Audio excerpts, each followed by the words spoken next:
প্রিয় দর্শক, আসসালামু আলাইকুম। আজকে সবাইকে ঈদ মোবারক। যে দীর্ঘদিন ধরে এই দেশের দেশপ্রেমিক সেনাবাহিনীর একটি অংশ, রাজনীতিবিদ, এখানে সেনাবাহিনীর আহ, অবসরপ্রাপ্ত কর্মকর্তারা আছেন, তারাও দীর্ঘদিন ধরে চেষ্টা করছেন। আমরাও বলে আসছিলাম যে বিষয়টি, এবং সবার আগে ধন্যবাদ জানাই আন্তর্জাতিক অপরাধ ট্রাইব্যুনালের প্রসিকিউটর সহ যেসব বিচারকরা সেখানে আছেন। সেই সাথে সরকারকেও ধন্যবাদ জানাইতে চাই যে সেনাবাহিনীর 15 জনকে পিছমরা দিয়ে তারপরে এই ইয়াতে নিয়ে যাওয়ার জন্য, আজকে ট্রাইব্যুনালে হাজির করানোর জন্য। আপনারা জানেন যে তাদেরকে ট্রাইব্যুনালে শুনানির পর গারদে পাঠানো হয়েছিল। সেখান থেকে তাদের আহ, বিশেষ জেল, যেটা ওয়াকারের পালিত স্বরাষ্ট্র উপদেষ্টা জাহাঙ্গীর, সে হঠাৎ করে খুব তাড়াহুড়ো করে, আপনারা দেখেছেন যে বিশেষ জেল, সাব জেল সেটা গঠন করেছে। সেই সাথে আমরা এই অনুষ্ঠানে আসার আগে আমাদের ব্যারিস্টার ফখরুল ভাই বলছিলেন যে নতুন একটি গাড়ি দেখেছেন আজকে, যে গাড়িতে করে তাদেরকে আনা হয়েছে। তো শীতাতপ নিয়ন্ত্রিত এই গাড়িতে করে আনা হলো। আমরা আজকে প্রাপ্তি যেমন আছে, এই প্রাপ্তির পাশাপাশি ওয়াকারের শয়তানি যে এখনো বন্ধ হয় নাই, সেই বিষয়গুলো নিয়েও কথা বলবো। আমরা ব্রিগেডিয়ার হাসান নাসির, আপনাকে দিয়ে শুরু করি। তার আগে কিছু কথা আপনাদের জানিয়ে রাখি যে আজকে গাজীপুরে একটা ঘটনা ঘটেছে। ইসকন রিসেন্টলি বেশ কয়েকটা গুপ্ত হত্যা ঘটিয়েছে। তারা খুব গোপনীয়ভাবে তাদের কার্যক্রম পুরোদমে তারা চালিয়ে যাচ্ছে। এই পর্যন্ত এই গত 2-3 দিনের ভিতরে 2 জনকে তারা গুম করেছে। তাদের আজকে একজনকে, সে বাসা থেকে বের হয়েছে, তারপর থেকে তার ফোন বন্ধ, তাকে খুঁজে পাওয়া যাচ্ছে না। সে 1 দিন আগে বা 2 দিন আগে একটা মাদ্রাসায় গিয়ে সেখানে ইসকনের বিরুদ্ধে কথা বলেছিল। আজকে একজন ইসকনের বিরুদ্ধে এক জায়গায় কথা বলেছে, সেইখানে সেই প্রতিষ্ঠানে গিয়ে জিজ্ঞেস করা হয়েছে উনি কোথায় থাকেন, উনি কে, এইভাবে তার বিচার, এই মানে খোঁজ জানতে চাওয়া হয়েছে। তো সরকারকে বলবো, ইসকন, আমরা সেই 2018-19 সালে এই বিষয়গুলো বলেছিলাম, কিন্তু সরকার কিংবা বাংলাদেশের মানুষও বোধহয় এটা নিয়ে খুব বেশি সিরিয়াস না। আমাকে যদি কেউ জিজ্ঞেস করে যে ভাই, আপনি দেশে গেলে আপনার জন্য কি থ্রেট মনে করেন কিনা, আমি বলেছি যে আমি দেশে গেলে আমার জন্য একমাত্র সবার আগে যদি থ্রেট কাউকে মনে করি, সেটা হচ্ছে ইসকন। এদের কতটুকু ক্ষমতা, কতটুকু এদের প্রভাব দেশের ভেতরে, এটা হয়তো আমরা খালি চোখে দেখা অসম্ভব। এই আমরা যাদেরকে গুমের কথা বলি, এরকম এই গুমের সাথে অনেক আলেমের গুমের সাথে ইসকন জড়িত, সেটা হয়তো আমরা জানিও না। তো এই বিষয়টা সরকারকে এবং গাজীপুর পুলিশ, তারা 2 দিন আগে একটা তাদের ফেসবুক পেজে, এবং তারা বোধহয় এটা বিজ্ঞপ্তিও দিয়েছেন যে 2 দিন আগে যে মেয়েটা ধর্ষিত হয়, বাচ্চা একটা মেয়ে, মাদ্রাসার স্টুডেন্ট, মাদ্রাসার ছাত্রী, তাকে নিয়ে এক হিন্দু তাকে ধর্ষণ করেছে। 3 দিন ধরে তাকে আটকে রেখে তারপর ধর্ষণ করা হয়েছে। সেই মেয়েটাকে ধরার পরে এলাকার মানুষজন যখন কিনা এটা নিয়ে প্রতিবাদ করলো, তখন পুলিশের পক্ষ থেকে বিবৃতি দেওয়া হলো যে এটা কোনো সাম্প্রদায়িক বিষয় না। এটা সাম্প্রদায়িক কি না বা কি, এটা আপনি এখনো তদন্ত করতে পারেন নাই, তো আপনার এত আগ বাড়ায় তারপরে গাজীপুর পুলিশকে কেন বিবৃতি দিতে হলো? এটা সাম্প্রদায়িক, এবং হিন্দুরা এটা খুব সুকৌশলে, খুব কি বলবো, পরিকল্পিতভাবে মুসলমান মেয়েদেরকে তারা তাদের নাম গোপন রেখে তারপরে তাদের সাথে সম্পর্ক করছে, শারীরিক সম্পর্ক করছে, তাদের সাথে তাদের গর্ভে বাচ্চা দিচ্ছে, তারপর তারা পালিয়ে যাচ্ছে। এটা তারা একদম পরিকল্পিত হবে। এর সাথে হিন্দু মহাজোট, ইসকন, এই হিন্দুদের যেসব কট্টর জঙ্গি সংগঠনগুলো আছে, এরা সবাই জড়িত। তো সেটাকে তিনি হঠাৎ করে বলে ফেললেন যে এটা কোনো সাম্প্রদায়িক। এটা অবশ্যই সাম্প্রদায়িক, এবং এটার বিচার এই দেশে করতে হবে। যদি বিচার না করে, সেই ক্ষেত্রে আজকে সেনাবাহিনীর যে 15 জনের পরিণতি, আমার মনে হয় এটা দেখে সবাই শিক্ষা নেওয়া উচিত। এই দেশে কেউই আইনের ঊর্ধ্বে না। কেমন দেখলেন আপনাদের সেনাবাহিনীর 15 জনকে? এটা বাংলাদেশের ইতিহাসে প্রথম এই ধরনের ঘটনা ঘটলো। প্রত্যাশা, প্রাপ্তি, ভালো লাগা, আরো চাওয়া, কি কি বাকি আছে? ধন্যবাদ ইলিয়াস ভাই, এবং আমার সাথে সহালোচক বৃন্দ এবং দর্শক বৃন্দ যারা দেখছেন। এটা নিঃসন্দেহে বাংলাদেশের ইতিহাসে একটা বিরল ঘটনা, দুঃখজনক, লজ্জাজনক ঘটনা, এবং আমাদের সশস্ত্র বাহিনীর জন্য দায় মুক্তি বা কলঙ্ক মুক্তির একটা প্রচেষ্টার দিন হিসেবে আমরা মনে করছি। যে ঘটনাটা ঘটেছে, এটা নিয়ে অনেক ধরনের অপপ্রচারের অবসান ঘটেছে আজকে।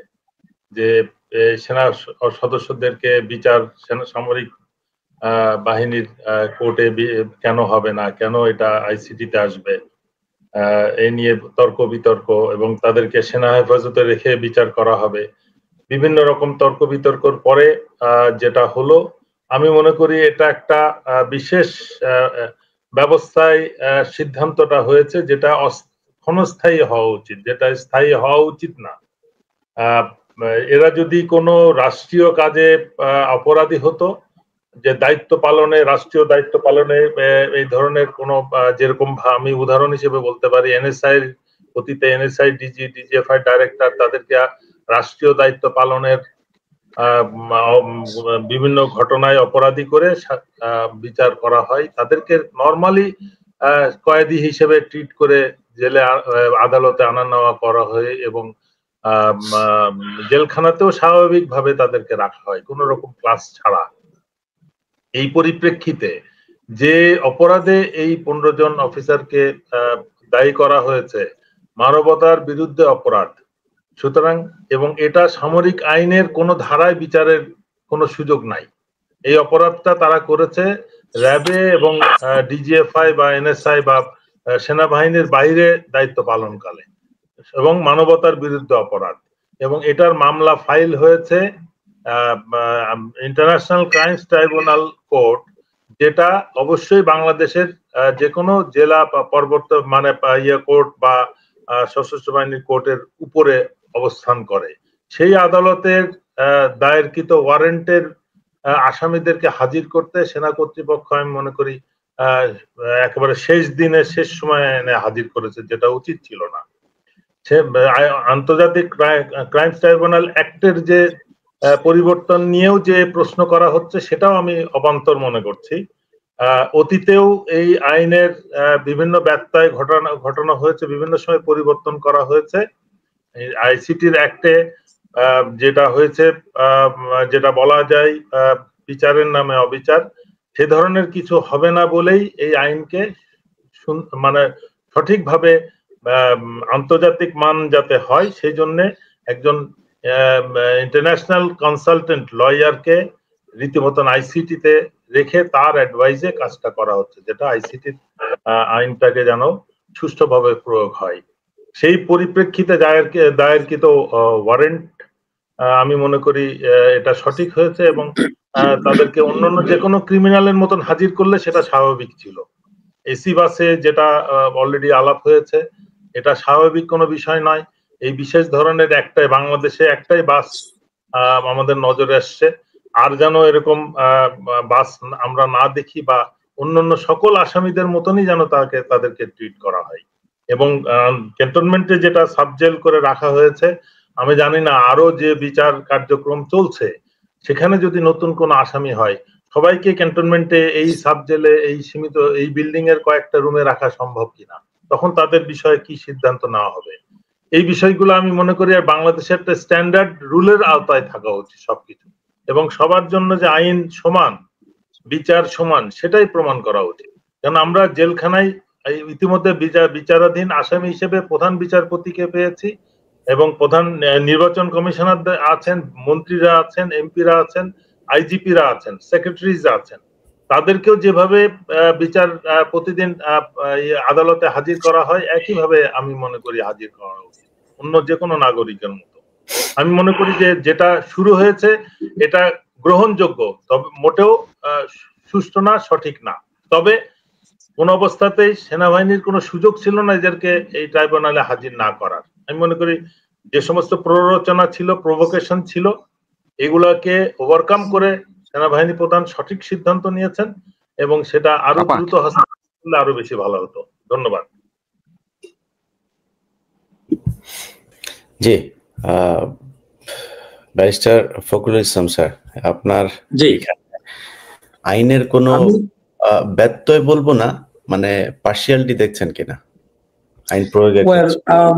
তবে আজকে আমাদের আগের আলোচনার ধারাবাহিকতায় কথাটা বলি, যে আমাদের ধারণা ছিল যে আদালতের চৌকাট পেরিয়ে তারা আসামি হবে, সেটা যে আজকে করেছে সেজন্য একদিক থেকে ভীষণ খুশি যে সেনাবাহিনী সার্বভৌমত্বের প্রতীক, তার মধ্যে তাদের যে কিছু সংখ্যক এই রকমের অপরাধী তারা যে আজকে আদালতের চৌকাঠ পেরিয়ে আসামি হয়েছে, সেটা একটা ভালো দিক।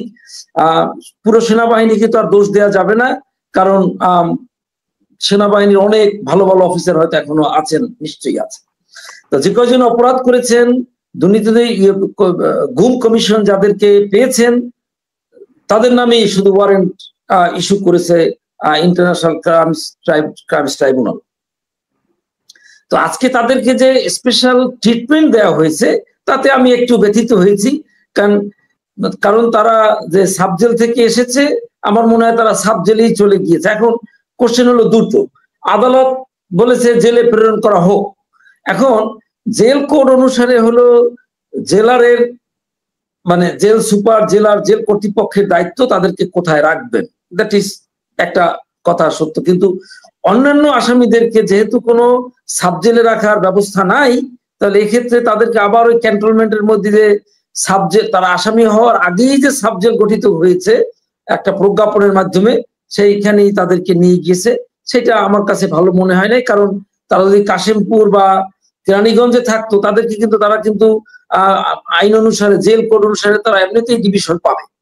কিন্তু সমস্যা হলো অন্য, ওই সাবজেলে থেকে তারা ভিডিও কনফারেন্স করতে পারবে কিনা, তাদের টেলিফোনের অ্যাক্সেস আছে কিনা, তাদেরকে ওয়াইফাই ব্যবস্থা আছে কিনা, আমার মনে হয় সেই সবগুলোর উপরে হয়তো একটু নজরদারি রাখতে হবে যে তারা কোনো ষড়যন্ত্রের অংশ হচ্ছে কিনা আবার নতুন করে, কারণ কত রকমের ষড়যন্ত্রের কথাই তো শুনছি।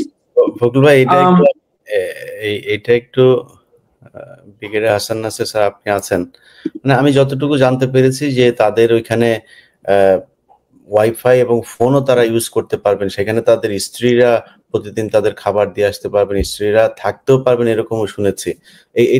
এই ডিসক্রিমিনেশনটা বন্ধ করার জন্য আজকে যে ইলিয়াস ভাই আলোচনা নিয়ে আসছেন, আমি খুবই খুশি যে একটা সময় উপযোগী কথা ধরেছেন। অন্য আসামিরা যারা ডিভিশন প্রাপ্ত আসামি, তাদের তো সেই ব্যবস্থা নাই, যারা তারা সবসময় ফোনের অ্যাক্সেস থাকবে অথবা ওয়াইফাই অ্যাক্সেস থাকবে, তারা ল্যাপটপ বা কম্পিউটার ব্যবহার করতে পারবে কিনা, তাদের বাসা থেকে প্রতিদিনের খাবার নিয়ে আসবে, এসব ব্যবস্থা যেহেতু অন্য কারো নাই, তো ওনাদেরকে সেই ব্যবস্থায় একটা বিশেষ ব্যবস্থার মধ্যে রাখা আমি মনে করি যেন এটা খুব দৃষ্টিকটু হবে এবং ডিসক্রিমিনেটরি, তাদের মনে হবে যেন একটা প্রেফারেন্সিয়াল একটা ট্রিটমেন্ট দেওয়া হচ্ছে। আর ইন্টারন্যাশনাল ক্রাইমস ট্রাইব্যুনালস এর আপনার আগের সেই নুরেমবার্গ মিলিটারি ট্রায়াল থেকে আপনি দেখেন যে অন্য আসামিদেরকে যেরকমের রাখা হতো সেই রকমেরই রাখা হয়েছে। এইখানে বরং তাদেরকে নর্মাল জেলখানায়, ওই সাবজেল না বানিয়ে নর্মাল জেলখানায় পাঠিয়ে দেয়, আমি মনে করি যে সরকারের সেটা উচিত ছিল। যদিও এটা জেল কর্তৃপক্ষের একটা বিষয় থেকে যায়, থাকলেও এই ডিসক্রিমিনেশনটা একেবারে খুব মানে দিনের আলোর মতো পরিষ্কার, সেটি সঠিক নয় বলে আমি মনে করি আইনগতভাবে। জি, আমাদের হাসিনুর ভাই বোধহয় আজকে কিছুটা সমস্যা হচ্ছে, আমরা হাসিনুর ভাইয়ের অপেক্ষায় আছি। তার আগে কিছু কথা আপনাদের জানিয়ে রাখি যে আজকে গাজীপুরে একটা ঘটনা ঘটেছে। ইসকন রিসেন্টলি বেশ কয়েকটা গুপ্ত হত্যা ঘটিয়েছে, তারা খুব গোপনীয়ভাবে তাদের কার্যক্রম পুরোদমে তারা চালিয়ে যাচ্ছে। এই পর্যন্ত এই গত 2-3 দিনের ভিতরে 2 জনকে তারা গুম করেছে। তাদের আজকে একজনকে, সে বাসা থেকে বের হয়েছে, তারপর থেকে তার ফোন বন্ধ, তাকে খুঁজে পাওয়া যাচ্ছে না। সে 1 দিন আগে বা 2 দিন আগে একটা মাদ্রাসায় গিয়ে সেখানে ইসকনের বিরুদ্ধে কথা বলেছিল। আজকে একজন ইসকনের বিরুদ্ধে এক জায়গায় কথা বলেছে, সেইখানে সেই প্রতিষ্ঠানে গিয়ে জিজ্ঞেস করা হয়েছে উনি কোথায় থাকেন, উনি কে, এইভাবে তার বিচার, এই মানে খোঁজ জানতে চাওয়া হয়েছে। তো সরকারকে বলবো, ইসকন, আমরা সেই 2018-19 সালে এই বিষয়গুলো বলেছিলাম, কিন্তু সরকার কিংবা বাংলাদেশের মানুষও বোধহয় এটা নিয়ে খুব বেশি সিরিয়াস না। আমাকে যদি কেউ জিজ্ঞেস করে যে ভাই আপনি দেশে গেলে আপনার জন্য কি থ্রেট মনে করেন কিনা, আমি বলেছি যে আমি দেশে গেলে আমার জন্য একমাত্র সবার আগে যদি থ্রেট কাউকে মনে করি সেটা হচ্ছে ইসকন। এদের কতটুকু ক্ষমতা, কতটুকু এদের প্রভাব দেশের ভেতরে, এটা হয়তো আমরা খালি চোখে দেখা অসম্ভব। এই আমরা যাদেরকে গুমের কথা বলি, এরকম এই গুমের সাথে অনেক আলেমের গুমের সাথে ইসকন জড়িত, সেটা হয়তো আমরা জানিও না। তো এই বিষয়টা সরকারকে এবং গাজীপুর পুলিশ, তারা 2 দিন আগে একটা তাদের ফেসবুক পেজে এবং তারা বোধহয় একটা বিজ্ঞপ্তিও দিয়েছেন যে 2 দিন আগে যে মেয়েটা ধর্ষিত হয়, বাচ্চা একটা মেয়ে, মাদ্রাসার স্টুডেন্ট, মাদ্রাসার ছাত্রী, তাকে নিয়ে এক হিন্দু তাকে ধর্ষণ করেছে। 3 দিন ধরে তাকে আটকে রেখে তারপর ধর্ষণ করা হয়েছে। সেই মেয়েটাকে ধরার পরে এলাকার মানুষজন যখন কিনা এটা নিয়ে প্রতিবাদ করলো, তখন পুলিশের পক্ষ থেকে বিবৃতি দেওয়া হলো যে এটা কোনো সাম্প্রদায়িক বিষয় না, এটা সাম্প্রদায়িক কি না বা কি এটা আপনি এখনো তদন্ত করতে পারেন নাই, তো আপনার এত আগ বাড়ায় তারপরে গাজীপুর পুলিশকে কেন বিবৃতি দিতে হলো? এটা সাম্প্রদায়িক এবং হিন্দুরা এটা খুব সুকৌশলে, খুব কি বলবো, পরিকল্পিতভাবে মুসলমান মেয়েদেরকে তারা তাদের নাম গোপন রেখে তারপরে তাদের সাথে সম্পর্ক করছে, শারীরিক সম্পর্ক করছে, তাদের সাথে তাদের গর্ভে বাচ্চা দিচ্ছে, তারপর তারা পালিয়ে যাচ্ছে। এটা তারা একদম পরিকল্পিত হবে। এর সাথে হিন্দু মহাজোট, ইসকন, এই হিন্দুদের যেসব কট্টর জঙ্গি সংগঠনগুলো আছে, এরা সবাই জড়িত। তো সেটাকে তিনি হঠাৎ করে বলে ফেললেন যে এটা কোনো সাম্প্রদায়িক। এটা অবশ্যই সাম্প্রদায়িক এবং এটার বিচার এই দেশে করতে হবে। যদি বিচার না করে, সেই ক্ষেত্রে আজকে সেনাবাহিনীর যে 15 জনের পরিণতি, আমার মনে হয় এটা দেখে সবাই শিক্ষা নেওয়া উচিত। এই দেশে কেউই আইনের ঊর্ধ্বে না। আমরা মনে হয় থ্যাংক ইউ একটা চমৎকার কথা বলেছেন যে খুবই ভালো লাগছে যে অন্তত এই অভিযুক্তরা আজকে আদালতে এসেছে এবং আদালতের আওতার মধ্যে এসেছে, এবং এই যারা গুম খুন এবং ভারতের তাবেদার সরকারের হুকুম পালন করেছে, এবং তারাও তো হুকুমদাতা বেসিক্যালি, কারণ এই ইন্টারন্যাশনাল ক্রাইমস ট্রাইব্যুনালসে আপনি দেখবেন ওই আলোচনায় সবসময় আসে যে কমন রেসপন্সিবিলিটি, যারই কমান্ড করার ক্ষমতা আছে সে কিন্তু আসামি হইতে পারে। এই ক্ষেত্রে কিন্তু হাসিনা সেই জন্য একা আসামি নয়, ওনার হুকুম ওনারাও তামিল করেছেন ভারতের কৌশলে। কাজেই ওনাদেরকে যে আজকে আইনের আওতায় আনা হয়েছে, সেজন্য আমার খুব ভালো লাগছে যে শিক্ষার, কিন্তু সমস্যা হলো কি যে ইতিহাস থেকে কিন্তু কেউ শিক্ষা গ্রহণ করে তো না। আজকে দেখুন এই যারা সচিব আছে তারাও তো বলতে পারতো যে তাদেরকে একটা জেলখানা যারা আছে তাদের জন্য আলাদা ব্যবস্থা রাখা হোক। আমি সে ব্যাপারে আমি খুব ব্যথিত আছি। এই মানে এই ডিসক্রিমিনেশনের জন্য আমি একটু ব্যথিত আছি। আদারওয়াইজ আমি খুব খুশি যে ওনারা চৌকাট পেরিয়ে মধ্যে এসেছে। না, এরা ব্যাপক প্রভাবশালী। কিন্তু আপনি যদি দেখেন যে এই যে এদের ভিতরে লেফটেন্যান্ট কর্নেল রেদওয়ান যখন আন্দোলন চলে, লেফটেন্যান্ট কর্নেল লেভেলের একজন অফিসারকে সেখানে গিয়ে বন্দুক ধরে তারপরে AK-47 দিয়ে গুলি করার দরকার নাই, তিনি নিজে শুয়ে পড়ে তারপরে সেখানে গুলি করছেন। মানে তার সৈনিকরা যখন কিনা তার সাথে গুলি করতে রাজি হয় নাই, তখন তিনি নিজে গুলি করে তাদেরকে সাহস দিচ্ছেন। অতএব এটা আমরা একটা ভিডিও দেখেছি, আমরা শুধু একটা ভিডিও দেখেছি, এরকম কত গুলি সে করেছে সেটা তো আমি জানি না। সো এই জায়গাগুলোতে তাদের যে প্রতাপ, এখানে ব্রিগেডিয়ার হাসান নাসির আছেন, তিনাকে PNG করা হয়েছে। মানে যারাই দেশপ্রেমিক তাদেরকে PNG, আর যারা কিনা দেশের বিরুদ্ধে কাজ করেছে তাদের পদোন্নতি দেওয়া হয়েছে, তাদের নানান ধরনের সুযোগ সুবিধা দেওয়া হয়েছে। এবং এর মাঝখানেও সেনাবাহিনীর বেশ কয়েকজন অফিসার তাদেরকে ভারতে পাঠানো হয়েছে। তো এই জিনিসগুলো আমরা দেখছি। তো তারা গুম খুনের সাথে জড়িত। এখানে প্রীতি দেখানোরও কিছু নাই, এখানে সম্মান দেখানোরও কিছু নাই। গুম খুন, যারা গুম হয়েছে, আপনার সেনাবাহিনী গুম হয়েছে, আমরা সাধারণ মানুষেরও না, আপনার সেনাবাহিনী গুম হয়েছে। এবং মূল বিষয় হচ্ছে আমরা যে আলোচনাটা আজকে করছি, সেই আলোচনাটার যদি নাকি শেষের দিকে বলতে হয় যে ওয়াকার কেন এই শীতাতপ নিয়ন্ত্রিত গাড়ি সাব জেলে তার এই স্বরাষ্ট্র উপদেষ্টা জাহাঙ্গীরকে দিয়ে সাব জেল টেল করার কারণ হচ্ছে ওয়াকারের ভেতরে ভয় আছে যে সেও তো সেনাপ্রধান ছিল। যদি পুলিশ প্রধান তার পুলিশের অপকর্মের জন্য জেলে থাকতে পারে, তাহলে ওয়াকার কেন থাকবে না? 2 দিন পরে ওয়াকারও থাকতে পারে, কিন্তু এটা মাথায় রাখতে হবে এখনো। সো ওয়াকারের সেই ভয় আছে, যে কারণে সে যতটা পারে তার কোলের মধ্যে রাখার চেষ্টা করছেন। এসব কোলে টুলে রেখে লাভ হবে না। আমরা তাজুল ভাইকে ধন্যবাদ জানাই এবং তাজুল ভাই নিরাপত্তা বাড়ানো হোক। এবং ডক্টর ইউনূসকে বলবো, ইউনূস সাহেব শয়তানি বহুত করেছেন, আপনার উপদেষ্টারা দুর্নীতি লুটপাট অনেক করেছে, কিন্তু এই বিচারগুলো আপনাকে করতে হবে। আর স্বরাষ্ট্র জি ইলিশ ভাই, এখানে একটা বিষয় লক্ষণীয়, আমরা একটা দেখছি যে আমাদের অবসরপ্রাপ্ত অফিসারদের একটা অংশকে বলা যায় যে কর্তৃপক্ষ কিনে নিয়েছে তাদের পক্ষে মতবাদ প্রচারের জন্য। লয়ারকে যেমন ফি দিলে আসামি যত বড় অপরাধী হোক তার পক্ষেই আদালতে কথা বলে, এরকম লয়ারও কথা বলছে একই রকম যে এদেরকে সেনা আইনে বিচার করা হোক।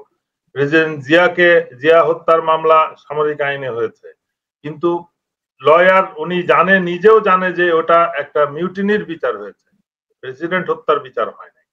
তো মিউটিনির বিচার সেনা আইনের 31 ধারায় হয়, অথচ এখানে বলা হচ্ছে যে মানবতার বিরুদ্ধে অপরাধ, এটা সেনা আইনের 27 ধারায় বিচারযোগ্য। ওয়ারাস 27 ধারায় বলা আছে যে ইনঅ্যাক্টিভ সার্ভিস যদি অপরাধ হয়, তখন অ্যাক্টিভ সার্ভিসের ডেফিনেশনও বলা আছে, অপারেশন চলাকালীন যদি কোনো অপরাধ ঘটে। এই ধরনের আইনকে মানে রং ইন্টারপ্রিটেশন করা হচ্ছে। আবার আরেক দল যাদেরকে বিভিন্ন রকম সুবিধা দিয়ে বক্তব্য কিনে নিচ্ছে এবং টেলিভিশনে প্রচার করতেছে যে সেনাবাহিনীর অফিসারদেরকে আলাদা জেলে অতীতেও রাখার ইতিহাস রয়েছে। কি ইতিহাস? কি প্রেসিডেন্ট এরশাদকে রাখা হয়েছে সাব জেলে, প্রধানমন্ত্রী প্রাক্তন প্রধানমন্ত্রী বেগম জিয়া এবং শেখ হাসিনাকে রাখা হয়েছে। দেশের মানে প্রেসিডেন্ট এবং প্রধানমন্ত্রীর স্ট্যাটাস আর মানবতার বিরুদ্ধে অপরাধী দায়ী যারা এবং চার্জশিট হয়েছে, ওয়ারেন্ট ইস্যু হয়েছে, এমন অপরাধী কি একই কাতারে পড়ে, একই লেভেলের? মানে আমরা কি কম্পেয়ার করে আমরা বোধ শক্তি জ্ঞান সব হারিয়ে ফেলেছি যে তাদেরকে আমরা বলছি যে অতীতেও এরকম ভরি ভরি নাকি উদাহরণ আছে। 3টা উদাহরণ আছে, তারা হচ্ছে সরকার প্রধান এবং রাষ্ট্রপ্রধান। আর আমরা এখানে বিচার, এখন আমরা আজকে যাদের নিয়ে আলাপ করছি তারা হচ্ছে মানবতার বিরুদ্ধে অপরাধী সেনা সদস্য। হইতে পারে তার মধ্যে কিছু সিনিয়র অফিসার ইনভলভ আছে, কিন্তু জেলখানায় যে রিপোর্ট করার পরে তারপরে জেল কর্তৃপক্ষ ক্লাস ডিভিশন ডিক্লেয়ার করে, তাহলে আগের থেকে ডিভিশন পায় কি করে, সেটা আমার প্রশ্ন। তার মানে এখানে সমস্ত অনেকগুলো আইনের ব্যত্যয় ঘটাচ্ছে স্বরাষ্ট্র মন্ত্রণালয়। এগুলোকে মনে রাখতে হবে যে আইন সবার জন্য সমান কথাটা সঠিক না। Everybody is equal in the eye of law, but some people are more equal, যেটাই প্রমাণ করতেছে আজকে স্বরাষ্ট্রমন্ত্রী। এই জিনিসটা বুঝতে হবে, এবং এটা একটা খারাপ উদাহরণ সৃষ্টি করছে। অপরাধ যদি হয়ে থাকে, যে ধরনের অপরাধ হয়েছে, এবং আনফরচুনেটলি যে 2টা গুমের মামলার আসামি তার মধ্যে একজন হচ্ছে সেনাবাহিনীর প্রাক্তন অফিসার। 3টা মামলা, বাট এর মধ্যে একজন তো ব্রিগেডিয়ার আজমি, তাহলে সেনাবাহিনী অফিসারের অপরাধ করছে, তার কি অবস্থায় তারা রাখছিল? তার ক্লাস, ব্রিগেডিয়ার আজমির ক্লাস কোথায় ছিল যখন তাকে গুম করা হয়েছে? হাসিনের ক্লাস কোথায় ছিল? তার ডিভিশন প্রয়োজন ছিল না? ব্যারিস্টার আরমান না, যারা গুমের ভিকটিম, হুম্মাম কাদের চৌধুরী আমার কত ঘনিষ্ঠ আপনারা জানেন। ব্যারিস্টার আরমান আমার কলিগ এবং আমার সঙ্গে খুব সম্পর্ক ভালো। ব্রিগেডিয়ার আজমি আমার সঙ্গে চমৎকার। এই 3 জনের কথাই যদি আপনি শুধু ধরেন, ফখরুল, আমি ব্যক্তিগত সম্পর্কের কথা বলছি না। না, সেটা বলছি না। মানে আমি যাদেরকে চিনি না, যাদেরকে চিনি তাদের অ্যাগনিটার কথা বলছি, তারা কি রকমের ফিল করেছে সেটা কথা বলছি। নাগরিক হয়, তার অ্যাগনিও তো আপনার অ্যাগনি হইতে হবে। এক্স্যাক্টলি, আমি সেটাই বলছি যে এর বাইরেও আজকে ফেসবুকে দেখলাম একটা বাচ্চা মেয়ে কান্নাকাটি করছে যে তাহলে এই 5ই আগস্ট আমার বাবাকে তো ফেরত দিতে পারে নাই। মানে আমার খুব খুব খারাপ লাগছে, কারণ আমার বড় সন্তান ও কন্যা সন্তান। তো সে বলছে যে তাহলে 5ই আগস্টের পরে তার ধারণা ছিল যে তার বাবা ফেরত আসবে, তার বাবা তো আসে না, এর অর্থ যে তার বাবা হয়তো দুনিয়ায় নাই। এই কথা বলে খুব কান্নাকাটি করেছে দেখলাম ফেসবুকে আজকে। খুব খুব খুব ব্যথিত হয়েছি স্বাভাবিকভাবেই। আমার অবস্থা তো সেরকম হইতে পারতো, প্রায় সেরকমের অবস্থায় গিয়েছিলাম। হাউভার, তো কাজেই যারা মানবতা বিরোধী অপরাধে অভিযুক্ত তাদেরকে স্পেশাল ট্রিটমেন্ট দেওয়াটা ঠিক হয়নি। আমি যদিও সার্বভৌমত্বের প্রতীক সেনাবাহিনীকে অ্যাজ এ হোল দোষ দেওয়ার কোনো বিষয় নাই, এর মধ্যে যারা দুষ্কৃতিকারী এদের যেন, আমার একটা সন্দেহ হচ্ছে কি যে আমরা এই বিচার দেখতে পারবো কিনা কমপ্লিটলি, না অন্য কোনো ভাবে আবার বাধাগ্রস্ত হবে। ইলিয়াস ভাই সেটার ব্যাপারে একটু আলোচনা করতে পারেন যে আর কিভাবে বাধাগ্রস্ত হইতে পারে, সেইটার আইনগত বিষয়ে আমাকে জিজ্ঞাসা করতে পারেন যদি মনে করেন, যেমন আপনি বলেছেন যে আর্মি অ্যাক্টে 27 ধারায়, এইটা একজন ওই মেজর সাহেব বলেছেন, তার এই ইন্টারপ্রিটেশন কোনোভাবেই সঠিক নয়। কারণ মানবতা বিরোধী অপরাধের জন্য এই ট্রাইব্যুনাল গঠিত হয়েছে, এবং সবচেয়ে ভালো ব্যাপার 73 সালের পরে এই আইনটা তো 73 সালে 20 জুলাই পার্লামেন্ট পাশ করেছে। তো এর পরে মানবতা বিরোধী অপরাধ যারা করেছে তাদের বিচার আমরা সম্পূর্ণ হয়েছে এটা দেখতে চাই। এইটি হলো সহজ কথা, আমরা যাতে এখান থেকে সবাই শিক্ষা গ্রহণ করে যে কোনো বাহিনীতে আপনি যতই পাওয়ারফুল হন না কেন, যাতে এরকমের একটা অপকর্ম করার দুঃসাহস কেউ বাঁচতে পারে সেটা ভারতের বুদ্ধিতে হোক, শেখ হাসিনার বুদ্ধিতে হোক, যার বুদ্ধিতে যাতে সে না করে। আর্মি অ্যাক্টের মধ্যে কিন্তু আপনারা আর্মি অফিসাররা জানবেন যে আপনার ইলিগাল অর্ডার মানতে কিন্তু আপনি বাধ্য না। কর্নেল হাসিনুর আপনারে অনেক। এবং আমি এই প্রসঙ্গে একটু বলি, আমি জেলখানায় থাকার সময় মেজর আরিফ আমার পাশের রুমেই ছিল। তাকে কত রকমের ভাবে ব্যবহার করেছে র্যাব, তার বর্ণনা মাঝে মাঝে সে দিয়েছে, আমি শুনে শিহরে উঠতাম। জি, ওই 7 খুনের আসামি, আপনারা জানবেন, নাম জানবেন, মেজর আরিফ। আপনার আজকের যেই সারাদিনের ঘটনা পরিক্রমা কি মনে হচ্ছে, কেমন লাগছে এই বিচার? শেষ পর্যন্ত ফকুল ভাই যেটা সন্দেহ প্রকাশ করেছেন, আশঙ্কা প্রকাশ করেছেন যে শেষ পর্যন্ত বিচারটাও করা যাবে কিনা, কারণ তাদের আমরা যতটুকু জানতে পেরেছি যে সাব জেলের যে সুযোগ সুবিধা রাখা হয়েছে সেখানে এই তাদের স্ত্রীদেরকেও সেখানে থাকতে দেওয়া হবে। স্ত্রীদের থাকতে দেওয়া মানে গার্লফ্রেন্ডরাও থাকতে পারে, ফোন রাখতে দেওয়া হবে, ওয়াইফাই থাকবে, স্মার্টফোন ইউজ করতে পারবে, এই বিষয়গুলো সেখানে থাকবে এরকম শুনতে পেরেছি। এটা কতটুকু সত্য? বিসমিল্লাহির রহিম। ভাই আমি সকালবেলায় ছিলাম সে আইসিডিতে, তো আমি খুব খুশি। আমার দাদুল ভাই বলল সব ঠিকঠাক, কোনো অসুবিধা নাই। আমি ধন্যবাদ দেওয়ার পরে জানতে পারলাম কারাগারে যাচ্ছে। তো আমি কিউরিওসিটি জিজ্ঞেস করলাম, ভাই কোন কারাগারে যাচ্ছে আসলে? কাশিমপুর না ওইটা? তো ভাই সাব ছিলাম, এটা কেন হইলো? তখন বলতেছে, ভাই আমার কিছু করার নাই, আদালত রায় দিয়েছে কারাগারে যাবে। অর্থাৎ আদালতের রায়ের পরে এটা ওইখানে মানে আপনাকে আইজিপি প্রিজন তার দায়িত্ব পরে তাকে গাইড করে কোন কারাগারে নিবে। এখন এটা যত সহজ আমি বললাম এত সহজের না। আপনি দেখেন এসি বাসটা আবিষ্কার করলো কি, কার পয়সা কেনা হয়েছে, কোন মন্ত্রণালয় কিনছে? এটা হইতে হবে হোম মিনিস্ট্রি কিনছে, না কেলে হোম মিনিস্টার এক্ষুন পদত্যাগ করা উচিত। এই ধরনের বাটপার হোম মিনিস্টার আমাদের দরকার নাই। এইরকম স্বজনপ্রীতি হোম মিনিস্টার আমাদের দরকার নাই। উনি আমার খুব আদরের, বাট আমি লজ্জিত, আমি খুবই দুঃখিত এই ধরনের স্বজনপ্রীতি করার জন্য। যেখানে সাধারণ গাড়িতে আসা যাওয়া করে পুলিশের আইজিপি, আমাদের ওখানে আগে ছিলেন জেনারেল হারুন সেনাপ্রধান বীর প্রতীক, তারপর ছিলেন আমাদের জেনারেল ইরশাদ, স্যাররা বলছেন 75-এর যে নায়ক, তাদেরকে ওইভাবে জেলে রাখা হয়েছে। এমন কি হলেন যেনাদেরকে এই ট্রিটমেন্ট দিতে হবে? হ্যাঁ, সরকার চাইলে অবশ্যই ট্রিটমেন্ট দিতে পারে। ওই 5 স্টার হোটেল শেরাটন, তার উপরে 2টা রুম নিয়ে নিল, অসুবিধা নাই। সবাইকে একটা করে হুড দিল, কোনো আপত্তি নাই। কিন্তু কেন এদেরকে ক্যান্টনমেন্টের ভিতরে? এটা একটা বৈষম্য সৃষ্টি করবে, আগামীতে এটা খারাপ প্রতিফলন হবে, মানুষ আর উৎসাহ পাবে যে অপরাধ করে মুক্তি পাওয়া যায়। এখন একটা কথা বলি, কেন তাদেরকে আনা হচ্ছে না? আমি যেটা সন্দেহ করি, এরা যদি মুখ খোলে, এরা মুখ খোলার জন্য অনেকে উদ্গ্রীব, আমার সাথে যোগাযোগ করছে, আমরা সব বলে দিব। এরা আইসিডিতে কোনো কথা বলে নাই, কারণ গোয়েন্দাদের প্রেসারে তোমরা কোনো কথা বলবা না। আইসিডিতে কোনো টর্চার হয় না, কোনো কিছু হয় না। এই কমান্ড রেসপন্সিবিলিটি পানিশমেন্ট হচ্ছে, কমান্ড রেসপন্সিবিলিটি তো তোমার দায়িত্ব ছিল। অনেকে একদম জানেই না হয়তো কে তার ছেলে আছে, নাম জানে, দেখে নাই কখনো। কথা হলো আপনারা কোনো এই লোকগুলি কোনো কোঅপারেট করে নাই আইসিডির সাথে। আগামীতে যাতে কোঅপারেট করতে না পারে এই জন্যই সাবজেল। এখন আপনি চেষ্টা করলেও আপনি পারবেন না, মোড়ামুড়ি করবে, ভয় দেখাবে। আমি মনে করি গোয়েন্দা সংস্থা সম্পূর্ণ নিষিদ্ধ করে দেওয়া উচিত আইসিডিতে, এবং এরা যেন না আসতে পারে, ইনফ্লুয়েন্স না করতে পারে, এবং অতি দ্রুত এদের এখান থেকে সরাইয়া কেন্দ্রীয় কারাগারে নিয়ে যাক। বিশেষ করে কাশিমপুর কারাগারটা দূরে হলেও অনেক সুবিধা, নিরাপদ এবং ভালো, এবং সম্মান নিয়ে বসবাস করা যায়। আমার কাছে খারাপ লাগে সেনাবাহিনী অফিসার আমার কষ্ট দেয়, আর যে অপরাধ করছে সেই জন্য তো আপনি দায়বদ্ধ, আপনি তো কোঅপারেট করেন নাই। এরপর হলো আপনার জানেন বাসের কথা বললাম, সাবজেল করা এটা দায় দায়িত্ব সম্পূর্ণ হোম মিনিস্টারের, অর্থাৎ ডক্টর ইউনূস এখানে জড়িত। এটা একদিনে হয় নাই, এর সাথে ডক্টর ইউনূসও কম বেশি জানেন, উনি হয়তো ভাবক মানুষ, জ্ঞানী মানুষ, ঠিক আছে, অসুবিধা নাই।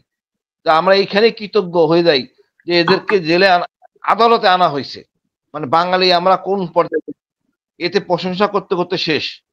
নিঃসন্দেহে এটা অনেক দাবিদার, অনেক কিছু, কিন্তু এই প্রক্রিয়া চালাতে গেলে, সত্য ঘটনা উদ্ঘাটন করতে গেলে আপনাকে অবশ্যই সাবজেল থেকে সরাইয়া মূল কারাগারে নিতে হবে, কারণ এখানে বৈষম্য করা যাবে না। এবং যে সন্দেহ করতেছেন বিচার হবে কিনা, অবশ্যই বিচার হবে না। কিভাবে হবে? আমরা যেভাবে মারামারি শুরু করেছি রাজনীতিবিদরা সনদ নিয়া, তাতে স্কোপ দিচ্ছি আরো কিছু বোম ফুটবে, গোলাবাজি হবে, তখন আমন্ত্রণ জানা সেনাবাহিনী আপনি টেক ওভার করেন, তাতে থেকে মাফ করে যাবে, মাফ করে দেওয়ার স্কোপ করা হবে। আমরা চাই না কোন রকম বৈষম্য হোক, কোন রাজনীতি পথে রাজনীতি চলবে। বাট লজ্জা লাগে কি ভাই, যে লোকগুলি কোনো কাজ করে না এই 5ই আগস্টের জন্য, জুলাইয়ে, এরা এখন গণমতের মাল খাওয়ার জন্য মানে পাগল হয়ে গেছে, কে কোনটা খাবে, কোন মন্ত্রণালয় নিবে। এই জন্য কি এত লোক রক্ত দিছে? না এনাদের এই নেতাদের ছেলে মেয়ে মাঠে ছিল? কেউ তো ছিল না। এরাই এখন হালুম হালুম করতেছে, কি খাবে? এরাই এখন বাটপারি কথা বলতেছে। এই যে আমাদের বিএনপির এক নেতা বলতেছে সেনাবাহিনীর মানে ভাবমূর্তি, মানে মোরাল ভেঙে পড়বে, অসম্ভব। এদেরকে ওখানে রাখলে আরো মোরাল ভাঙবে, বের করে দিলে মোরাল শক্তিশালী হবে। এই অথর্ব জেনারেলদের আমাদের দরকার নাই। আপনারা ভালোবাসেন, দণ্ড হোক, পরে পুনর্বাসন করেন, অন্য জায়গায় আপত্তি নাই, বাট সেনাবাহিনীতে রেখে সেনাবাহিনীকে ধ্বংস করেন না। আর কেউ যদি খোয়াব দেখেন হাসিনা আসতেছে, কিচ্ছু করার নাই, দুঃখিত, তাহলে অন্য কিছু রক্তারক্তি হবে। এখন অনেক লোক আছেন আইনে হাতে আসবেন, একজন চেনার কথা ভুলে যেতে হবে। হ্যাঁ, খোয়াব দেখে রে ভাই, না দেখলে এই কাজটা করে। সেনাবাহিনী উচ্ছিল উৎসাহ নিয়া এদের বাইনে ধরে দেই। একজন তো পলাইয়া গেছে, কোন পর্যায়ে গেলে 4 জন জেনারেল ডিজিডিজিএফআই ভারতে আশ্রয় নিছে। এই আমাদের শিক্ষা, এই আমাদের প্রশিক্ষণ, এই আমাদের দেশপ্রেম। আবার এই সব ইংরেজি বলে বসে বসে আমরা। এদেরকে কি করা উচিত আমি জানি না, মানে আগামী দিনে যে কথা বলবে সেনাবাহিনী সেই স্পেস রাখে নাই। আর জেল, এই সাব জেল কইরা আরো স্পেস বন্ধ করে দিছে। কোন মুখে কথা বলবে একজন জেনারেল বাইরে আইসা? লজ্জা করা উচিত। এই ডিজিএফআইটাকে নষ্ট করে দিছে, এটাকে সংস্কার করার জন্য নিজের আগে আসা উচিত। হাসান নাসির স্যার আমরা বহু চেষ্টা করছি সেনাবাহিনী সংস্কার করার জন্য, এনারা করতে দেন নাই। আমরা তখন বলতেছিলাম এনারাই সাফার করবে। আমি মনে করি এখনো এখন আপনারা সকলে বলুন, যাতে রাজনীতিবিদরা নিজেদের মধ্যে এত দ্বন্দ্ব সৃষ্টি করে অন্য কাউকে সুবিধা দিয়ে না বসে। ইউনূস সাহেব এত একটা ভালো মানুষ, পৃথিবী বিখ্যাত মানুষ, তার আশেপাশে যে উপদেষ্টা উনি রেখেছেন, ইউনূস সাহেবের ব্যাপারে আমি খুবই আশাবাদী। I salute him for many reasons. কিন্তু তার আশেপাশের উপদেষ্টাদের ব্যাপারে যে শুনি মাঝে মাঝে, তাতে তো খুব লজ্জিত হওয়ার একটা বিষয়। এবং উনি তাদের কিছু কাটছাট করেন না কেন এতদিন আমি জানি না আসলে। না, ওনার অনেক দুর্বলতা আছে, ওনাদের উপদেষ্টা করিয়েছে, এনাদের কি জানি না। এনাদের অবশ্যই এই সমস্যা না, ওনাদের উপদেষ্টা উচিত ছিল প্রতি মাস তার ব্যাংক হিসাব দেওয়া। হিসাব দেখো ভাই, লোক দেখছেন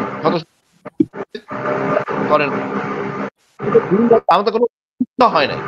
আমাদের হাসিনা মানে হাসিনার ঘষা খেয়ে আমরা শিক্ষা পাইনি। আমাদের আরো দরকার, এই ছাত্ররাও ভুল করছে রাজনীতি করে, যে পেশায় গর্বে থাকতো সব কটা সোজা করা যাইতো। তারপর আমি মনে করি আমরা আশাবাদী, ইনশাল্লাহ আমরা প্রেশার ক্রিয়েট করব যাতে এই কাজটা না করে। সেনা প্রধানের দায়িত্ব ছিল আসলে এগুলি না করা। এগুলো বিতর্কের সৃষ্টি করছেন, প্রতিদিনই এটা নিয়ে হবে কথাবার্তা। আমি বলবো সবাইকে যারা কথা বলেন, আপনার কথা বলবেন, এই বৈষম্য যেন বিচারে না থাকে, তাহলে এটা জুলুম হবে। আপনি একজনকে মাফ করে দিলেন, একজন ছেড়ে দিলেন, এটা কোনো বিচার হলো না। যদি মনে করেন অন্যায় হয় না, বিচার হবে না। কিন্তু অন্যায় স্বীকার করার পরে আপনারা এই ফাইজলামি করবেন, এর কোনো কারণ নাই। আমি অবাক হব না হাসান নাসির স্যার যে মেস ওয়েটার এসে খাবার দিয়ে দিচ্ছে মেসে। না না, ইলিয়াস ভাই যা বলছে একবার 100% চলবে, ডোন্ট ওয়ারি। এখন ওখানে তো আমি গেছিলাম নিচ পর্যন্ত, ওখানে আপনার ওয়াইফাই লাইন থেকে সবকিছু বিদ্যমান। এখানে জেল কোডে যে নিয়ম আছে, যে খাবার, সেই খাবার তার খাইতে হবে। জেল কোডে যে প্লেট, সেই প্লেটে তার খাইতে হবে। এটা ফাইজলামি করার অবকাশ নাই। রেজাকুল হায়দার একই অবস্থা ছিল, আমারও একই অবস্থা ছিল। সুতরাং কোন জিনিস এটাই তো। ছাড় দিব না। ওই যে বিল্ডিংটা করা হয়েছে, সাবজেল এই পর্যন্ত কোনোদিন ক্যান্টনমেন্টের ভিতরে করা হয়েছে নাকি? না না কোনোদিন হয় নাই, প্রশ্নই ওঠে না। ক্যান্টনমেন্টের ভিতরে কিসের সাবজেল? না না ওইটা না, ওই বিল্ডিংটা কিন্তু VIP suite, each and every room, as you said, ভিতরে কুকিং ফ্যাসিলিটি আছে, রুম আছে, attached bathroom.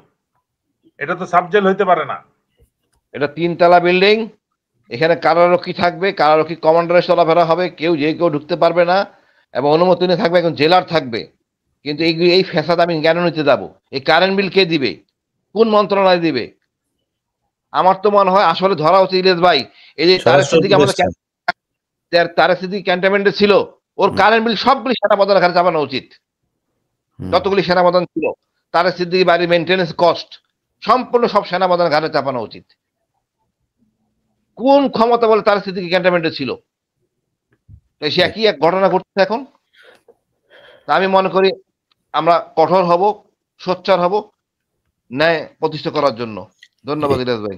Brigadier Hasan Nasir, আপনাকে দিয়ে শেষ করি স্যার। সেটা হচ্ছে যে যারা অপরাধের অভিযোগে অভিযুক্ত এখন, তাদের প্রতি আপনার কি বলার আছে? এবং যারা এখন ক্যান্টনমেন্টে আছে, জুনিয়র সিনিয়র যেসব অফিসাররা আছে, সেনাবাহিনীর আমরা যত আলোচনায় করছি, সেনাবাহিনীর এই অবস্থা থেকে আমরা খুব যে খুশি তা না, আমরা অবশ্যই অপরাধীদের শাস্তি চাই। কিন্তু এই যে কর্নেল হাসিনুর স্যার বললেন যে আমাদের 4 জন জেনারেল আজকে ভারতে, আমাদের দেশের মূল নিরাপত্তা মানে আপনাদের সেনাবাহিনীর মূল পলিসি হচ্ছে যে ভারতের সাথে আমাদের যুদ্ধ কিভাবে করবো, এটা।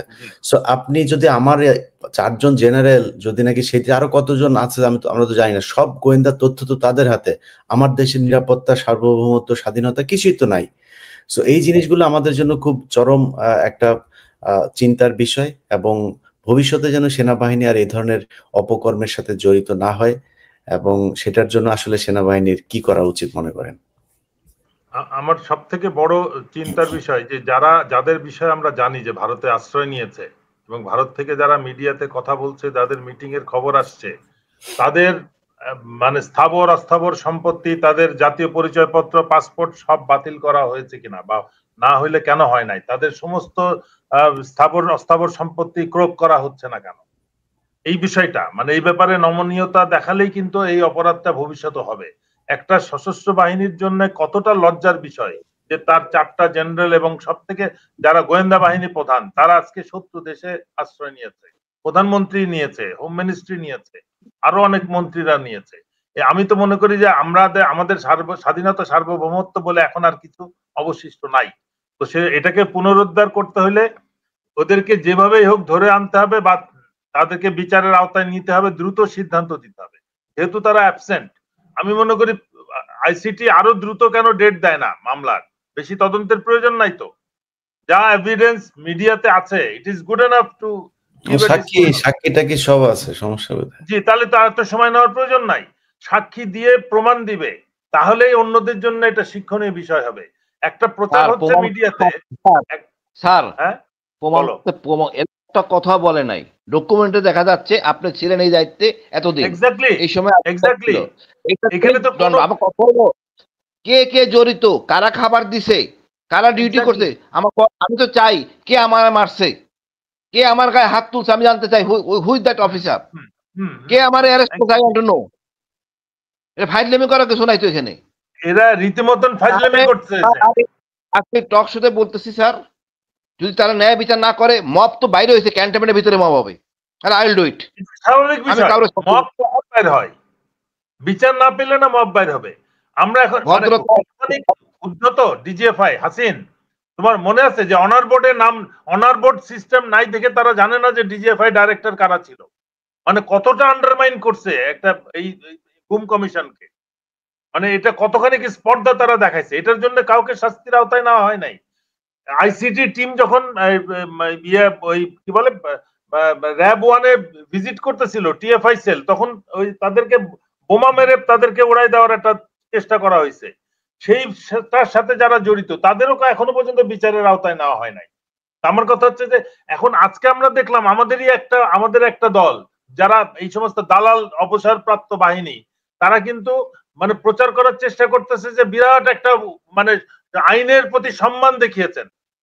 কর্তৃপক্ষের কি সম্মান না দেখানোর কোনো সুযোগ ছিল?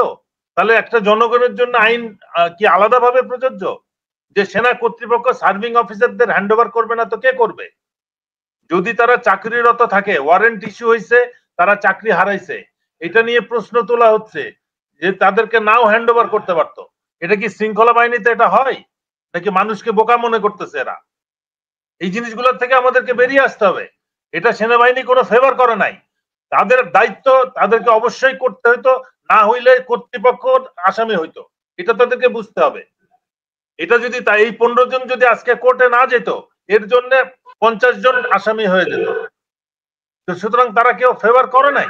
এবং যে কারণে তারা ইন্ডিয়াতে আজকে যে প্রশ্নটা আপনি করছেন যে আজকে এই বাহিনীর প্রধানরা, গোয়েন্দা বাহিনীর প্রধানরা ভারতে নিয়ে গেছে, তাহলে আমাদের এই বাহিনীর নিরাপত্তা বা গোপনীয়তা বলে তো কিছু নাই। এটার তো একটা বিহিত করতে হবে। সশস্ত্র বাহিনীর কাঁধে অনেক কলঙ্ক, এটা মুক্ত করার একমাত্র উপায় হচ্ছে এই সমস্ত ক্রিমিনালদেরকে ক্যান্টনমেন্টের সীমানার থেকে বের করা। আমার জন্য ক্যান্টনমেন্ট নিষেধাজ্ঞা হয়েছে, কিন্তু ওই ক্রিমিনালরা এখনো ক্যান্টনমেন্টের মধ্যে রয়েছে সাবজেল ডিক্লেয়ার করে। এরা এখনো ভিআইপি ট্রিটমেন্টের চিকিৎসা করে। আমার চিকিৎসা হাসিনা ওই কত 15-16 বছর চিকিৎসা করতে পারে নাই সিএমএইচে। তার কি অপরাধ? এখনো পারে না স্যার, এখনো পারে না। তাহলে এদের কি অপরাধ? আর আমরা দেখলাম যে ওয়ারেন্টভুক্ত আসামি সে ভিআইপি ট্রিটমেন্ট পাচ্ছে সিএমএইচে। What is going on? এই দেশে কি আইন কি দুই রকম নাকি? এক একজনের জন্য এক এক ভাবে আইন প্রযোজ্য হবে? এবং what class they belong to, এটা জনগণকে প্রকাশ করতে হবে। এরা কোন শ্রেণীর মানুষ, যে এদের কোনো অপরাধ হিসেবে গণ্য হবে না। এদের কারণ পিএনজি করা হয় নাই।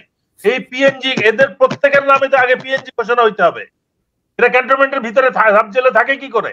এই হোম মিনিস্টারকে দায়ী করতে হবে, জবাবদিহি করতে হবে। উনি চুপ করেছিলেন। এই পিএনজি কেন হয়েছে উনাকে জিজ্ঞেস করা হয়েছিল। এখন এরা কি করে ক্যান্টনমেন্টের ভিতরে থাকে? এরা তো প্রথমভাবে ক্যান্টনমেন্ট নিষেধাজ্ঞা। তোমরা সশস্ত্র বাহিনীকে কলঙ্কিত করছো।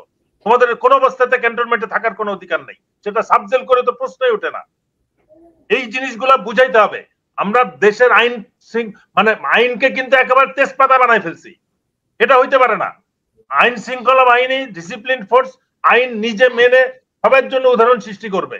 তাহলেই একটা লোক অস্ত্র নিয়ে যখন কাউকে ধরতে যাবে, তুমি অপরাধী, তখন তার কাছে সারেন্ডার করবে একটা মানুষ।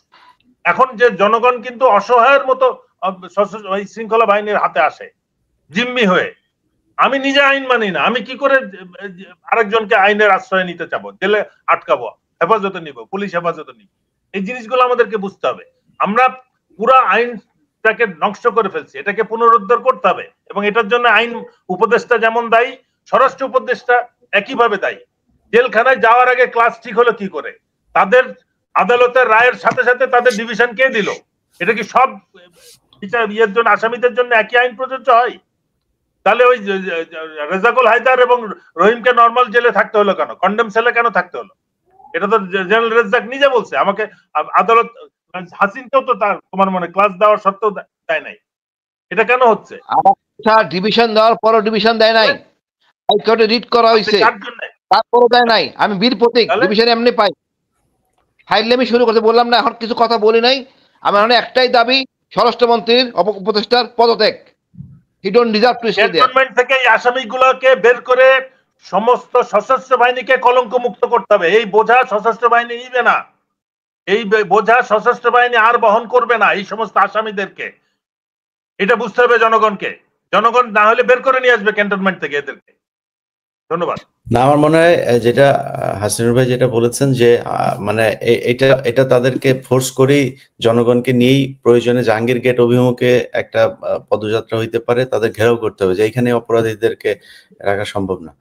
ফখরুল ভাই কিছু বলতে যাচ্ছিলেন? যে আমি বলতে চাইছিলাম যে বিচার যাতে কোনোভাবে বাধাগ্রস্ত না হয়, কোনো স্যাবোটাজের মধ্যে না পড়ে, কোন রকমের বাধাগ্রস্ত, আমি এই বিচার সম্পন্ন হোক, একটা নর্মাল, যাতে মানুষ বোঝে যে না ন্যায় বিচার প্রতিষ্ঠিত হয়েছে, সেইটা হোক, সেটাকে আমি চাই। এখানে যদি এরা থাকে ইলিয়াস ভাই, কারণ হলো এই অফিসাররাই আর্মিকে, এই অফিসাররাই আমাদের সশস্ত্র বাহিনীকে সশস্ত্র বাহিনীর কালিমা লেপন করেছে। সশস্ত্র বাহিনীর একজন এত বড় অফিসার এইরকমের অন্যায় কাজ কেন করবে, সেই শিক্ষা যেন অন্য অফিসাররা পেয়ে যায়, যাতে যারা কোনোভাবেই একটা নিজেদের সুপেরিয়র কমান্ডের মধ্যে থাকার সত্ত্বেও তারা জানি কোনোভাবেই কোনো অপরাধের সঙ্গে জড়িত না হয়। এই শিক্ষা যাতে পায়। Thank you. একটা কথা, এক লাইন ভাই। ক্যান্টনমেন্টে পুলিশের অস্ত্র নিয়ে থাকার অধিকার নাই, এলাও করে না। আমি তো মিলিটারি পুলিশে ছিলাম, আমি জানি। সুতরাং এখানে যখন সাবজেল ঘটনা করলো, তো জেল, এই যে জেল কর্তৃপক্ষ অস্ত্র নিবে না, কোত্থেকে অস্ত্র আনবে? যদি কেউ এটাকে দুইটা জেলাকে মেরে সব নিয়ে যায়, কে এই দায়িত্ব নিবে? এটা তো ফাইল লেবি, তাদের তো অস্ত্র নিয়ে ডিউটি করতে হবে। আমার এত ক্যাসার আমি কেন নিব? কারারক্ষী অস্ত্র নিয়ে ডিউটি করতে হবে যেন এরা পলাতে না পারে। You have to ensure everything, like অন্য কোর্টের মতো। আমি দায়িত্ব কেন নিব? কোন খুশিতে নিব? আমি মনে করি স্বরাষ্ট্র হাসিন, সব থেকে বড় রিস্কি যেটা বিষয়, প্রতিদিন যে এরা আদালতে সাক্ষী দিয়ে আসবে, দিয়ে আসার পরে এটা পর্যালোচনা হবে শুধু এই বিল্ডিং এ না, সেনা সদরে পর্যালোচনা হবে, দিল্লিতে পর্যালোচনা হবে, কলকাতায় পর্যালোচনা হবে, এবং আগামী দিন কি সাক্ষ্য কে দিবে, কে হ্যাঁ বলবে, কে না বলবে, এটাও শিখিয়ে দেওয়া হবে। এই দায়িত্ব কে নিবে? এটাই বললাম স্যার, যাতে যারা সত্য কথা বলতে না পারে, হাসিনা টিকে যায়, এই প্যাকেজটা এখান থেকে হবে। এই জন্য অবশ্যই তাদেরকে বাইরে দিতে হবে, এখানে রাখা যাবে না। আমাদের এরকম মানে এই ধরনের যারা কোশ্চেন জড়িত এই সাবজেক্টের সাথে, সবাইকে আইনে আওতায় নিয়ে আসা উচিত। মানে দুঃখের বিষয়, আমার কিচ্ছু বলার নেই, লজ্জা। মানে কাদেরকে আমরা শেল্টার দিচ্ছি? যারা আমাদের সাথে কাজ করছে, আর্মি স্যারের সাথে মিসবিহেভ করছে, 8টা বছর জীবন শেষ করে দিছে, পরিবারের উপর নির্যাতন, আমাদের শিক্ষা হয় নাই। যারাই করবেন তাদের সাথে এরকম এমন খারাপ ব্যবহার করা হবে। মব তো বললাম এখনো শুরু হয়নি ক্যান্টনমেন্টে, বাধ্য করবেন আমাদেরকে করতে। That will be more dangerous. ধন্যবাদ ভাই।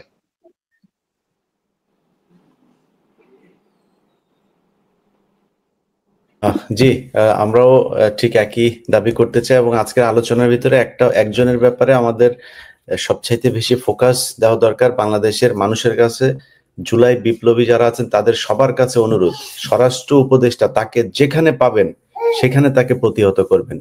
এই বদমাইশ হচ্ছে গিয়ে সব নাটের গুরু, তাকে দিয়েই ওয়াকার সব অপকর্মগুলো করাচ্ছে। সো তার পদত্যাগ করা খুব জরুরি। এর পদত্যাগ করতে না পারলে আপনি দেখেন তাদেরকে আজকে ট্রাইব্যুনালে ডাকা হয়েছিল, তাদের সেনা হেফাজতে নেয়ার পরপরই স্বরাষ্ট্র উপদেষ্টা কত তড়িঘড়ি করে তারপরে প্রজ্ঞাপন জারি করে সেখানে সাবজেল ঘোষণা করে দিল একটা। সো সবকিছু প্রি প্ল্যান্ড। এই স্বরাষ্ট্র উপদেষ্টাকে দিয়ে কোনো কিছু হবে না। আমি পুলিশের বিভিন্ন লোকজনের সাথে কথা বলে আজকে কর্ণফুলী থানার ওসিকে সেখান থেকে প্রত্যাহার করা হয়েছে। আমি মানে আল্লাহর কসম করে বললাম, এবং আমার সজ্ঞানে আমি যত তার ব্যাপারে, সে মনে হয় সারা রাত ঘুমায় না। এই হোয়াটসঅ্যাপে আওয়ামী লীগের কোন গ্রুপে হাসিনা কথা বলে, ওই এলাকার হোয়াটসঅ্যাপের গ্রুপগুলোতে কি বলে, ইসকন কি বলে, সারা রাত সে আমাকে টেক্সট করতো যে ভাই এই যে এখানে হচ্ছে। এবং তার এই তথ্যের ভিত্তিতে আমি জানি না সে এগুলো কোত্থেকে পেত। সে আমাকে 2 দিন আগে জানাই দিত যে আগামীকাল পরশুদিন ঢাকায় এই জায়গায় মিছিল হবে। আমি ডিবিকে ফরওয়ার্ড করতাম, আমি পুলিশকে ওই সংশ্লিষ্ট থানার ওসিকে ফরওয়ার্ড করতাম, জুনিয়র ডিসিকে ফরওয়ার্ড করতাম।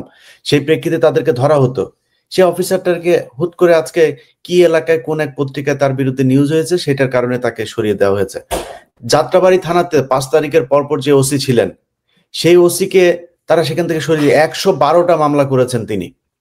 আওয়ামী লীগের এমন কেউ নাই, সেই মামলার উপরে বেস করে এখন অনেক কিছু করা হচ্ছে, অনেককে সেই মামলায় দেওয়া হচ্ছে, অনেককে বাদ দেওয়া হচ্ছে। কিন্তু এত পরিশ্রমী, এত আওয়ামী বিরোধী একজন অফিসার, তাদেরকে এই স্বরাষ্ট্র উপদেষ্টা থাকতে দিচ্ছে না, এই খোদা বক্স সে থাকতে দিচ্ছে না, এরা এগুলো করে যাচ্ছে। তো আমার মনে হয় এই বিচারগুলো পেতে হলে এবং তাদেরকে যথাযোগ্য শাস্তি দিতে হলে স্বরাষ্ট্র উপদেষ্টাকে এখান থেকে পদত্যাগ করতে হবে, সরাইতে হবে। কারণ ওয়াকারের এই চালাকে রেখে তারপরে এই ধরনের বিচার কোনোভাবেই সম্ভব না। যাই হোক, আমরা তারপরও আশা করি যে, যেটা মাঝখানে বলছিলাম যে হাসিনার ফেরার সম্ভাবনা, হাসিনা এই দেশে ফেললে এই দেশে কোনো মানে ওই প্রতিবাদের বিষয় না, এদেশে গৃহযুদ্ধ বাঁধবে, যুদ্ধ করে মানুষের জীবন নিয়ে তারপরে এই দেশে যদি কেউ প্রতিষ্ঠিত করতে হয় সেটা করতে হবে, কোনো নিয়ম শৃঙ্খলার মধ্যে থাকা হবে না। তো সেই দিন শেষ। এই দেশের নাম খালি একটা মিছিল করে দেয় কি অবস্থা হয়। আর হাসিনা আসা তো ভো পরে, আমরা চাই আসুক, সে আয়, আসলে তারপরে বুঝবে কেমন লাগে মজাটা।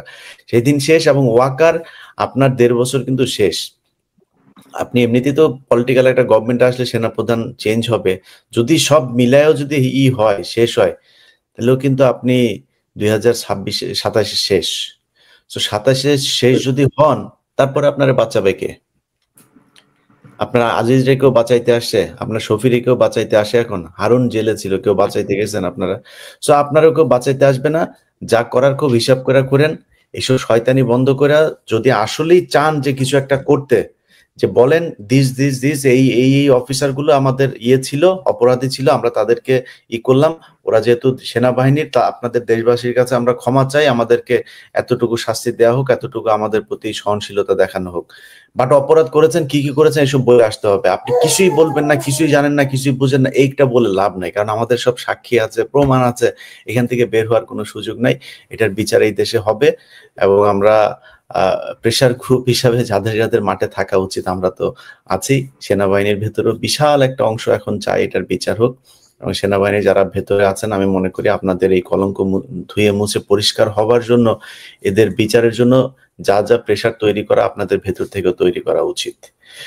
যাই হোক, যারা আইসিটির সাথে আছেন, তাজুল ভাই সহ বিচারক সবাইকে আবারও ধন্যবাদ জানাই, দেশবাসীকেও ধন্যবাদ জানাই, যারা আজকে যুক্ত ছিলেন আপনাদের সবাইকে ধন্যবাদ। আল্লাহ হাফেজ। ধন্যবাদ।